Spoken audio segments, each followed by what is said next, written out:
আসসালামু আলাইকুম রহমতুল্লাহি ওয়া বারাকাতুহু। একজন মুসলিম নিজেকে মুসলিম দাবি করেন এবং যথেষ্ট কুফরির মতো বা কাফের হওয়ার মতো, কাফের হইতে হইলে অনেকগুলো শর্ত আছে, ওই শর্তগুলো পাওয়া যায় নাই ততক্ষণ পর্যন্ত তাকে কাফের বলা যাবে না। এটা বললে এটাকে বলা হয় তাকফিরি ফিতনা। এই তাকফিরি ফিতনা ইসলামে হারাম এবং নবী সাল্লাল্লাহু আলাইহি ওয়াসাল্লাম বলেছেন ইজা কাফফারা আহাদুকুম ফাকাদ বাআ বিহা আহাদুহুমা। একজন মুসলিম যদি আরেকজন মুসলিমকে কাফের বলে তাহলে যে কোনো একজন কাফের হয়ে মারা যাবে।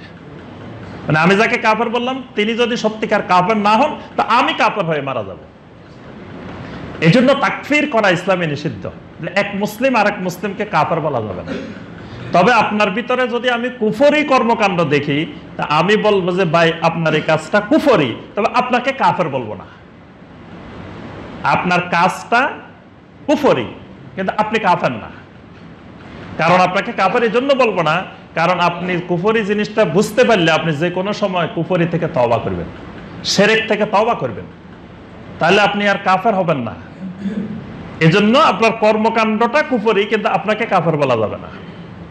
এটা মুসলিমের ক্ষেত্রে, কিন্তু যিনি অমুসলিম তিনি তো কাফেরই, তাকে কাফের বলতে আবার সন্দেহ পোষণ করলে ঈমান থাকবে না।